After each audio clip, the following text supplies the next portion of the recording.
Ang tatak ba ng 666 ay kumakatawan sa isang napakaliit na microchip na ibabaon sa ating mga kamay? Yung totoo, malamang hindi po.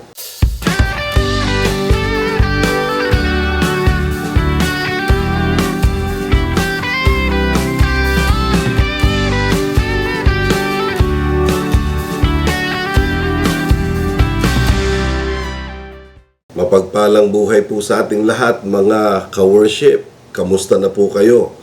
Welcome po sa Usapang Born Again. Ako po ang inyong kapatid, Brother Dong Galang, at ngayon ay bumabati sa inyo ng isang mapagpalang buhay. Ang ating pong paksa ngayon ay uumpisan ko sa isang tanong. Ang tatak ba ng 666 ay kumakatawan sa isang napakaliit na microchip na di umano ito ay ibabaon sa ating mga kamay o kaya sa ating mga noo? Well, kung ako pong tatanungin nyo, yung totoo, malamang baka hindi po. Okay? Dapat po nating i-qualify yung teaching na ito sapagkat ito po ay isang maselang revelation na kung saan itinuro ni John sa aklat ng Revelation. In fact, makikita po natin ito sa Revelation chapter 13. Ang verses po ay magsisimula sa 16, sa 17, at saka sa 18. Ngayon, bago ko ipaliwanag ang panig ko kung bakit hindi ako naniniwala na ito ay hindi microchip na ibabaon pa sa kamay, basahin muna natin yung Revelation chapter 13 verse 16 and following. Ang sabi po ay ganito: He, referring to the Antichrist, also forced everyone, small and great, rich and poor, free and slave, to receive a mark on his right hand or on his forehead, so that no one could buy or sell unless he had the mark, which is the name of the beast or the number of his name. Now, this calls for wisdom. If anyone has insight, let him calculate the number of the beast, for it is man's number. His number is 666. Yan po muna ang ating pag-aaralan. Ang sabi po dito sa Tagalog, siya, nire-refer dito yung Antikristo, okay, ay ipinagpilit sa lahat ng tao, okay, tanyag man o hindi, mayaman man o mahirap, malaya man o alipin, na tumanggap ng isang marka sa kanyang kanang kamay at sa kanyang noo.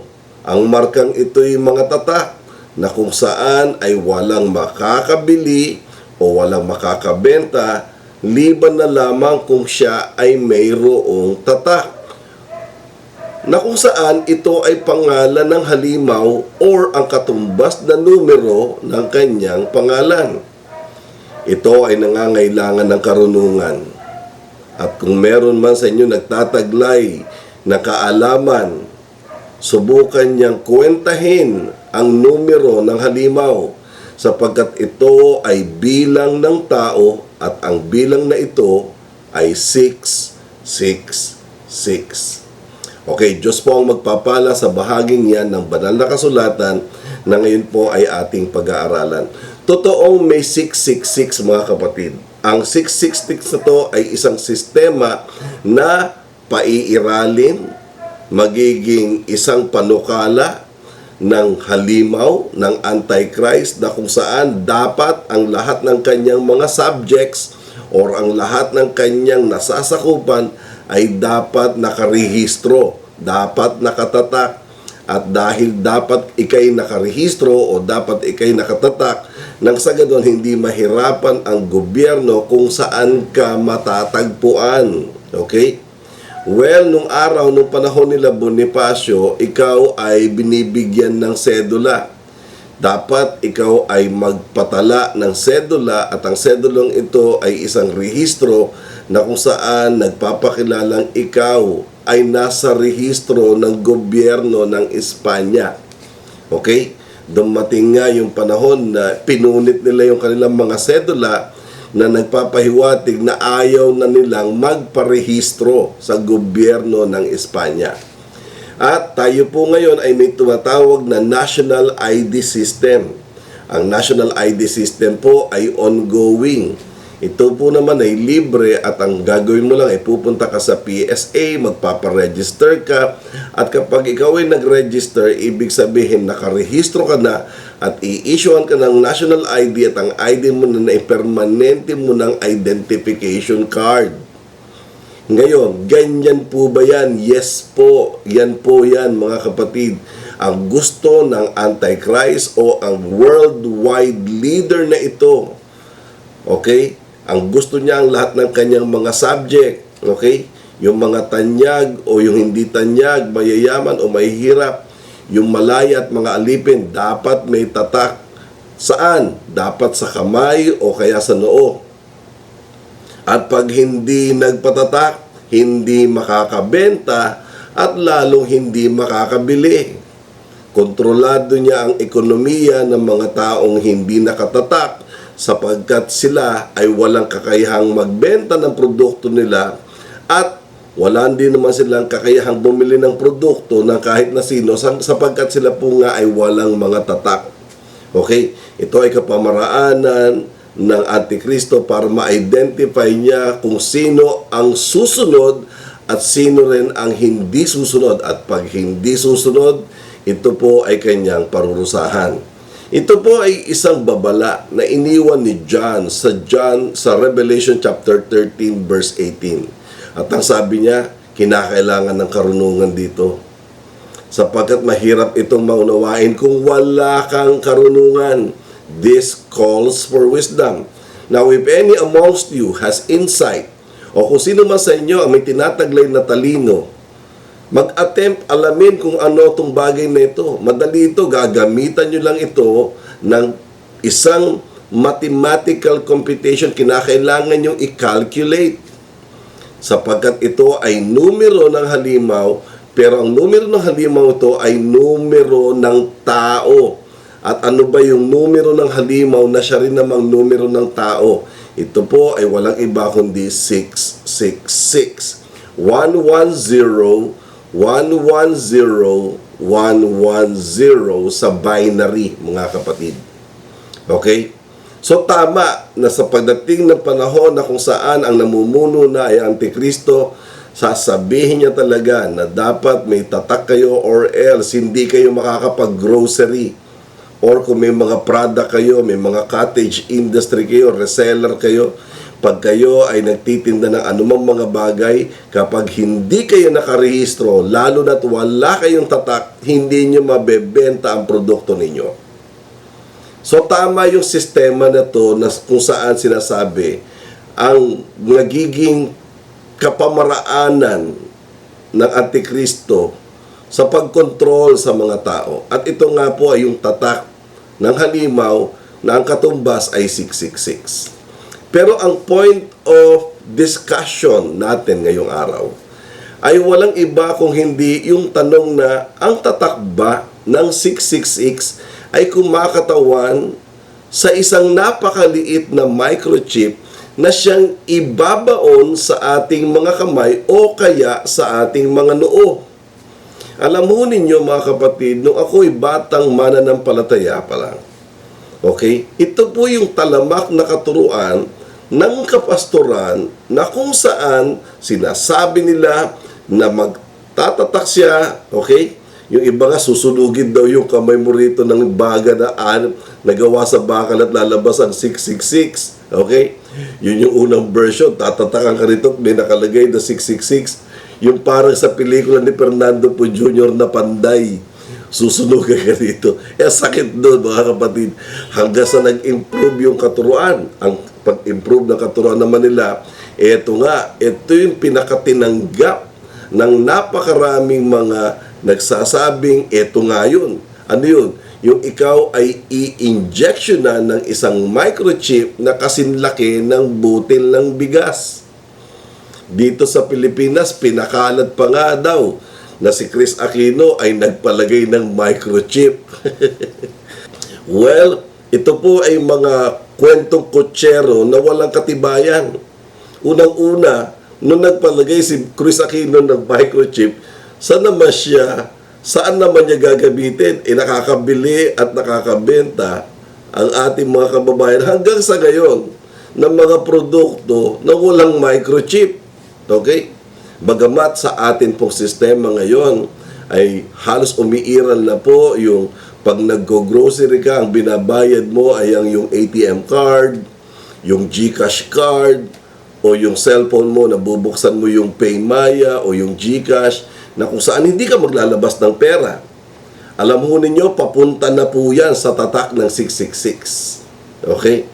At ibig sabihin nito, ang pinaka-layunin nito, itong Revelation chapter 13 verse 16 hanggang 18, ito po ay nangangahulugan na wala nang iiral na pera bilang pambayad at pagtanggap ng bayad.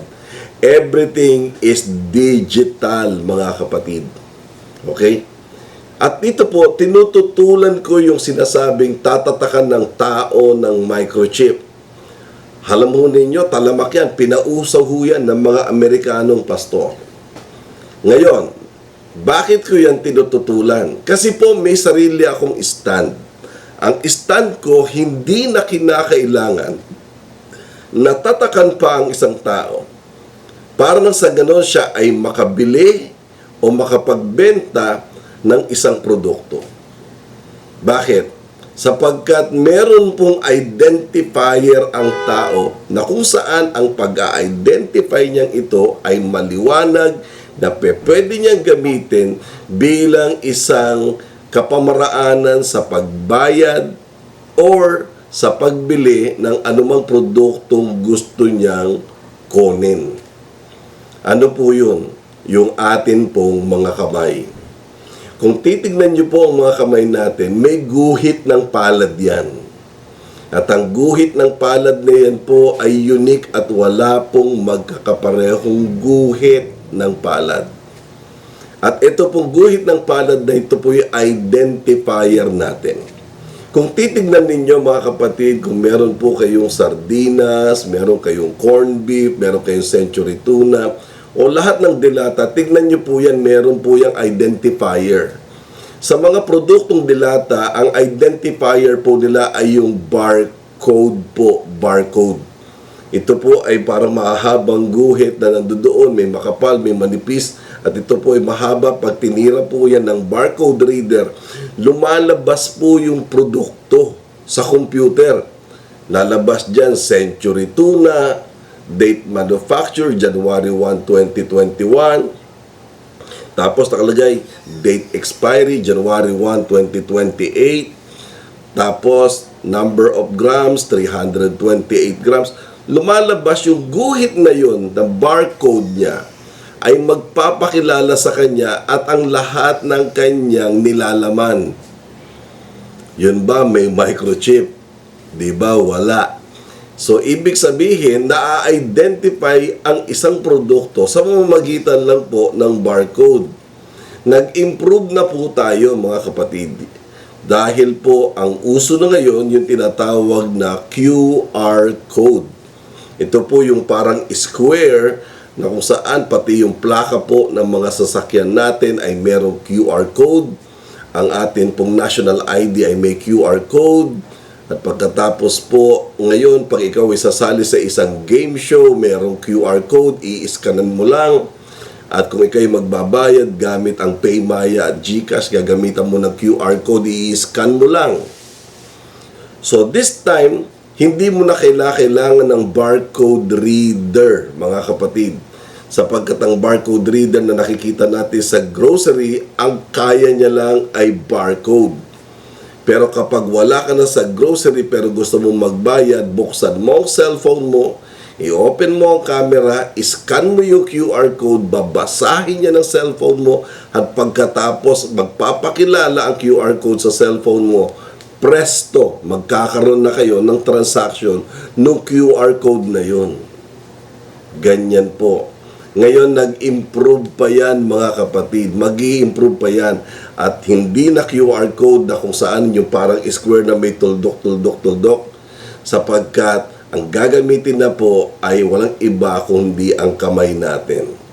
Ang kamay natin na may mga guhit na ganito ay magiging identifier natin. Bakit po? Kasi walang magkakaparehong palad. Walang magkakaparehong guhit sa palad.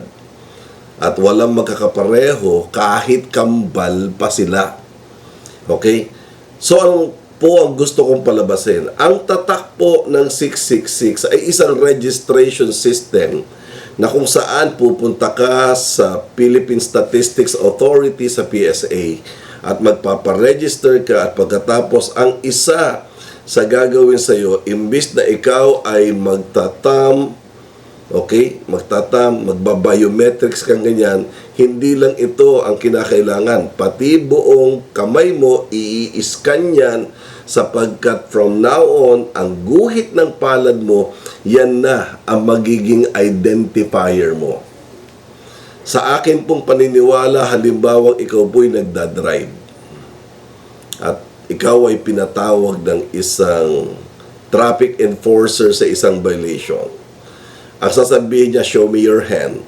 Tapos may dala po siyang gadget, itatapat po sa kamay mo, i-scan lang yun, lalabas na doon ang pangalan mo at ang iyong driver's license number. Okay? So, ang driver's license mo ay yung mismong palad mo. Okay? Papasok ka naman sa opisina. Okay? At pagpasok mo sa opisina, hindi mo na ilalabas yung ID mo at itatapat mo pa doon sa magnetic ID, yung magnetic na biometric para magbukas yung pintuan. Kung hindi, yung kamay mo na lang ang itatapat mo. Pag in-scan po yan, automatic, magpapakilala yung guhit ng palad mo na ikaw ay kunyari, Juan de la Cruz, at ikaw ay empleyado at pasok ka sa sistema nila, ano pat ipagbubukas ka ng pintuan. Yan po ang napaka-importanting dapat nating malaman. Ngayon, sasabihin nila, walang katotohanan yung pinagsasabi mo, nambobola ka na naman. Hindi totoo yan. Totoo po ang sinasabi ko. Meron po akong ipapanood na video sa inyo na kung saan ito po ngayon ay umiiral na, 2026. Ang bansa po ay China. Ang lugar po ay Shenzhen, China. Sa mga syudad sa China, ito po ang pinaka-advanced sa lahat. Nandito po yung mga napakaraming robotics na ginagawa. At dito po may mga grocery na kung saan kahit wala kang dalang pera, hindi mo dala ang credit card, hindi mo dala ang cellphone mo na may Paymaya o GCash, pwede kang bumili. Ang ipambabayad mo lang ay walang iba kung hindi ang iyong kamay. Totoo po yan.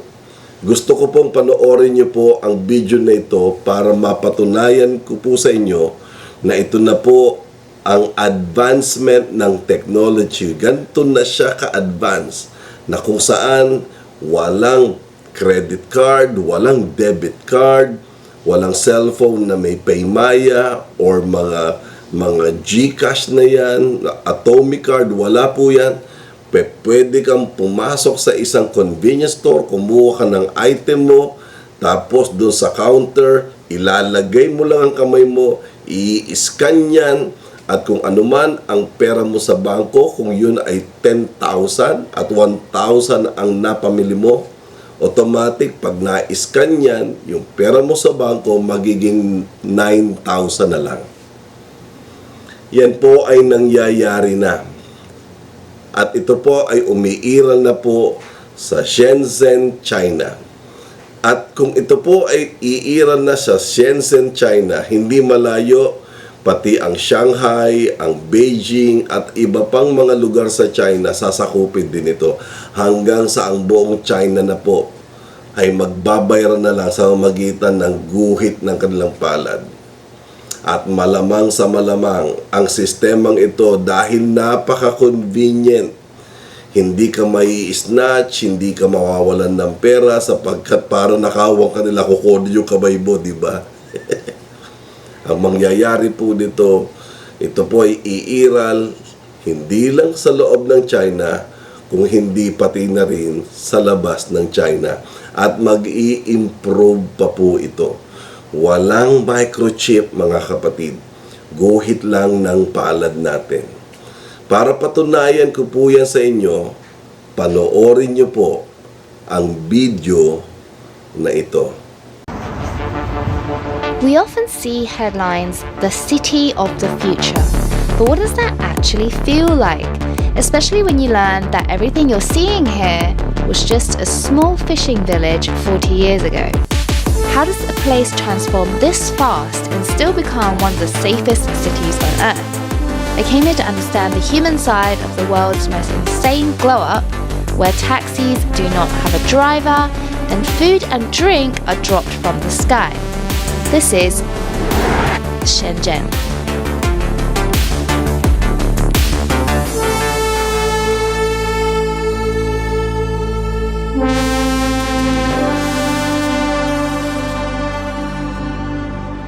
In this video, we are staying in the central CBD area at the Mandarin Oriental in Shenzhen. For full transparency, I was gifted to stay via Instagram, but not via YouTube. So technically, they are not sponsoring this video. If you want to see a room tour, it's further into this video. Click on the room tour part in the chapters below. This is the view from our room. There is a very modern mall downstairs. Let's go check out some futuristic stuff. Okay, let's have a look at how people live in this city. We're at 7-Eleven, a convenience store, and to pay for goods, you do not need your wallet, and you don't even need your phone. You only need yourself. Watch this. I am just paying with my palm. Ta-da! How fascinating is that? And this is what it's like to live in the future. So yun po, nakita nyo siya, mga kapatid. Isang Chinese national na British yung accent, di ba? At nakita po natin na pumasok siya sa 7-Eleven at pagkatapos ay kumuha ng mga item, nagbayad siya. Ang ginamit niya lang ay ang kamay niya. Okay? At actually, ito po ay isang parang promotional video na para bang nagsasabing pumunta kayo na Shenzhen. Sapagkat dito sa Shenzhen ay merong isang part dito na pwede kang umorder, ihahatid ng drone ang iyong in-order. Kunyari, Jollibee or McDonald's. Tapos may mga taxi rin doon na pag sumakay ka, walang driver. Pero ang pumukaw po sa akin ay yun pong katotohanan na akin pong tinatayuan noon pa, na hindi kinakailangan ng microchip para ikaw ay matatakan. Masasabi ko po na ang babaeng ito, natatakan na siya sapagkat convenient po ang bagay na ito. Imagine, bibili ka, alam mong may pera ka sa bangko, at pagkatapos, kukuha ka ng mga chichirya at soft drinks, at babayaran mo, walang hassle. Kaya nga sabi rito this is a man's number. This is a man's convenient method. Ito po ay kapamaraanan ng tao na kung saan magaan ang buhay. Pero kung babasahin po natin, ang nagpasimuno po nito, ang nag-promote po nito, ay walang iba kundi ang Antichrist, mga kapatid. Pinromote niya na kung saan ni isa walang tumututol. Bakit nga? Kasi nga, it is man's number. It is a man's convenient method or man's convenient way to live. At dito po, ako ay namamanhik sa inyo, mga kapatid. Ito pong mga bagay na ito'y indicator na malapit na po ang sinasabi ng Panginoon na mga huling kapanahunan. Ano ang dapat nating gawing paghahanda bilang mananampalataya Okay? Ito po ay mga nagpapakita ng katibayan na malapit na pong dumating ang ating Panginoon. Magra-rapture, mga kapatid. Sa rapture, maliwanag ang sabi ng Bible, merong dalang lalaki sa bukid, yung isa kukunin, yung isa iiwan. May dalawang babae na nagtatrabaho, yung isa kukunin, yung isa iiwan. Yung tinutukoy po dito ay mga Christians na kung saan may Christians na kukunin at may Christians na iiwan. So dito po, kumakatawan po ito sa mga taong magugulat na lang sila dahil nag-rapture pala, hindi sila nakasama. Okay? Ito po ay isang dapat paghandaan nating lahat. Mga kapatid, kung ikaw ay mananampalataya ng ating Panginoon, your ultimate goal is for you to be able to be included in the rapture. Yes po. Pagsumikapan po natin na itong biglaang pagdagit ng ito ng ating Panginoon, dapat kasama tayo. Ngayon, kung tatanungin niyo ako, paano gagawin ko, Brother Dong? Well, ang sabi ni Jesus sa Matthew chapter 24, therefore keep watch.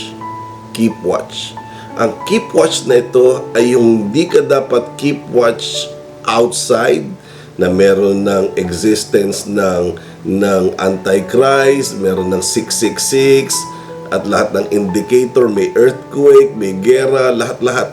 Hindi yan ang oobserbahan mo. Ang keep watch na sinasabi ni Jesus dyan ay keep watching yourself. Tignan mo lagi ang sarili mo. Ang araw-araw na pamumuhay mo ba ay gumaganap sa tamang panuntunan at kalooban ng Diyos? Dapat hindi mo mamimiss na gampanan ang kalooban ng Diyos. Dapat alam mo ang salita ng Diyos sapagkat sa salita ng Diyos doon nakabaon ang kalooban ng Diyos. At kapag yun ang pinapairal mo, na sa bawat araw ng buhay mo'y ginagampanan mo ang kalooban ng Diyos, 100% pag nag-rapture, makakasama ka, kapatid. Totoo yan. Okay? Ngayon, yung mga naisasalaysay ko po sa inyo na merong lalabas na Antichrist, may unang halimaw, may pangalawang halimaw, huwag niyong intindihin yun dahil pag nag-rapture po, tayo po ay ikikip ng ating Panginoong Hesus at ang lahat ng mga bagay na yun na mangyayari sa panahon ng tribulation, hindi ho tayo madadamay. Yun lang, dapat kasama ka sa oras na mag-rapture. Totoo po yan. Ang akin pong ipinamamanhik, una, ang salita ng Diyos po isinasabuhay. Hindi inilalagay sa utak para gabiting pangdebate. Dapat po ang salita ng Diyos po pagkatapos mong basahin, nasa leksikin mo ang kalooban ng Diyos, ang magiging resulta ng salita ng Diyos na to o ang kalooban ng Diyos na ito'y iiral sa pang-araw-araw mong pamumuhay. I hope na unawaan niyo po ang akin pong nais ipahatid sa inyo. Ito pong 666 na ito, wala hong makakapigil dito. Papunta ho tayong lahat doon. Hindi mo pwede sabihin born again Christian ako, hindi ako susunod sa sistema na yan. Mamumundok ako. Saang bundok ka pupunta? Sa panahon ngayon, kahit sa bundok ka tumira, kitang-kita ka pa rin. Okay? Ito ay mga isinalaysay ni John at maliwanag ito na lahat ito ay mangyayari. Ngayon, Mapipigil mo ba? Hindi mangyayari sa akin yan. Imposible ho, mangyayari ho talaga yan. Pero ang sabi ng Bible, at maging si John sa kanyang revelation, okay? Ang church ng Philadelphia, pinangakuan ni Jesus Christ na ililigtas niya. Mga kapatid, sa mga churches na kung saan kinaharap ng ating Panginoong Hesus, ang pinangakuan niya ay ang church ng Philadelphia sapagkat ito ay sumusunod sa kanyang kalooban. Okay? Nagpapakilala ang iglesyang ito bilang isang mananampalatayang ang salita ng Diyos ang kanyang inuuna dahil ang kalooban ng Diyos ang kanyang isinasabuhay. Yan ang pinakaparaan para matulad tayo sa isang church kagaya ng Philadelphia na pag nag-rapture, ililigtas ka niya. So yun lamang po mga ka-worship. I hope kayo po ay napagpala ng mensaheng ito na atin pong natalakay ngayong araw. At muli sa pangalan po ng Usapang Born Again at ng church namin, ang Jesus Heart of Worship Church, pasamantala po ako magpapaalam. Ako po si Brother Dong Galang, nag-iiwan sa inyo ng God bless and see you next time. Please like, subscribe, and hit the notification bell para updated po kayo sa mga latest videos na ilalabas ko linggo-linggo. Maraming salamat po.